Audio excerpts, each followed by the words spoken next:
that was the first film where I had saw that kind of changed my perspective on things and made me openly consider the idea that a corporation would have someone assassinated if they were going to affect their business. And I saw that movie. I remember seeing that movie going, Jesus Christ. And it took me down a rabbit hole of reading about the history of the tobacco industry and lobbyists and what they had done to try to obscure the fact that it was causing cancer and addicting people and all the chemicals they'd put into those things. You're playing a guy who risked his life to tell us, to let everybody else know, hey, there's some nefarious forces involved in this business. It's not as simple as they're just selling you cigarettes. They're doing some shit. Yeah. Well, like, the responsibility is the right word. You know, that experience that I was sharing with you, where I sat in front of him, I asked him some tough questions. I pushed a button emotionally. What was it about? And I could see he was still affected by it.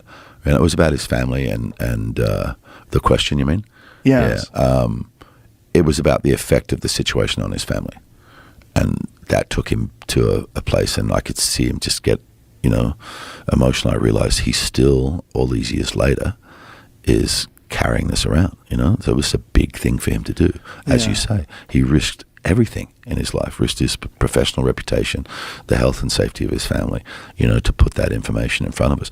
The weird thing for me about all of that is that this legal loophole kind of situation you get into, where if you admit something is unsafe, then you're liable for the fact that you peddled something that was unsafe. Because there's a whole lot of things that you can do to make these less potent in terms of how they damage you. You can take out the chemicals, you can return the tobacco to its more natural state, but we don't do any of that because that would be admitting that it's an unsafe product, and it opens up a whole bunch of more legal bullshit. But it's a funny thing. I don't want to be an advocate for cigarette smoking, but there is a long, long history of us and wanting to smoke things. Yeah. Well, there's been a lot of great work that was written on nicotine. Mate, a lot. Every major mathematician, every major scientist, they all smoke. Mm-hmm. There is something in that nicotine opening neural pathways that they might not have access to normally. I think it's the delivery method too, because there's different ways of doing it. There's pouches, but there's a very different thing that happens when you smoke it. Right. Yeah. All my friends that can't quit cigarettes say the same thing. Yeah. Like it's a different thing. Like they need, they'll get you fired. I use Red Man Plug on long haul flights. Yeah. That's how much of a nicotine addict I am, mate. I use chewing tobacco on long haul flights. I got a great Norm Macdonald story.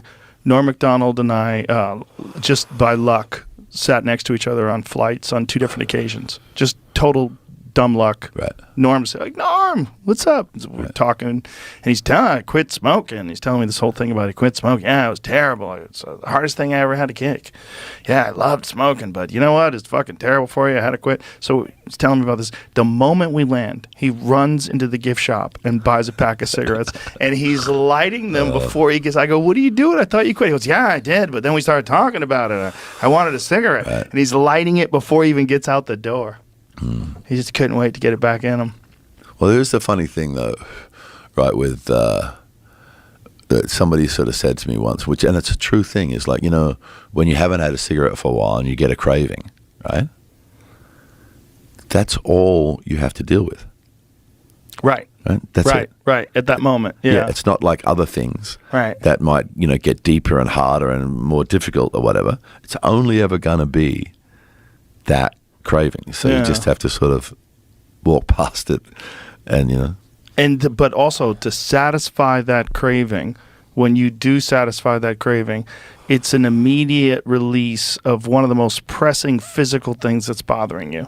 The most pressing physical thing that's bothering you is you want a cigarette. And the times when I've tried to give up, what I've found is that my brain doesn't work the way I want it to work. Right. I find it quite hard to make decisions. And so it's sort of like I've had experiences where, you know, for an extended period of time, I'm in this battle of trying to completely get rid of it out of my life. But all of these other things are being negatively affected because I'm not making decisions. My businesses are starting to wobble. My bank account's not looking good. You know what I mean? And so I've just gone, fuck it. Get everything back in line. Well, it's a significant nootropic. You know, it really is. It does affect, in a very positive way, cognitive performance. Yeah. Yeah, it's undeniable. Yeah, well, as we said in that film, it breaks through that blood-brain barrier. That's why it's so addictive and so hard to yeah. And why it's so effective, too. It's just too bad it's terrible for you. Yeah, and I'm feeling it, man. At the age of 60, having smoked since I was a kid, 100%. No, it's like it's a short course for me. When you were playing Braddock, did you smoke all through the training? I smoked in the ring. Right? There's photographs. I had a guy because you can't take your gloves off on, right. You know?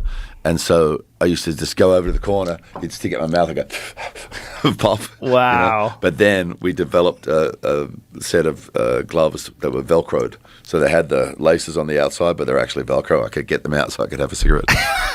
But, oh, wow. Yeah, you know, not constantly, but, you know, we'd be, you know, you're doing a shooting day in the ring. You know, you're in the ring all fucking day, you know. So you're going to be in the ring doing boxing stuff for 12 hours. So when we started that film, Ron Howard's idea was to do the first 35 days of boxing and then do the scenes afterwards.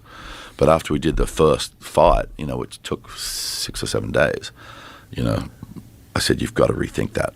You know, I'm rehabbing from the shoulder 35 days in a row. It's like, it's going to break down, man. Right. We have to. So we redid the schedule and we cycled back into the boxing. So I'd box Mondays and Tuesdays, and then basically Wednesday would be off physically, and then I would start the prep gearing up for the next boxing day, you know. And what was good about it is that it kept me in shape through the whole shoot. You know, if we'd done 35 days of boxing, then stopped, and then done another 30 shooting days where I didn't have to box, you know, James J. Braddock would have changed shape during the course of the film. You know, it was because I was cycling back into the boxing that I stayed in shape and kept improving, you know, because we had gaps in between. So I'd learn a little bit more from Angela or whatever and would be able to adjust something. So it was a really good choice to make because it made, and it was because of doing that Ron was able to clearly see we need another gear change between now and the championship. And that's when we came up with the idea, well, the only way we can have a gear change is if we just do it for real, you know? Wow.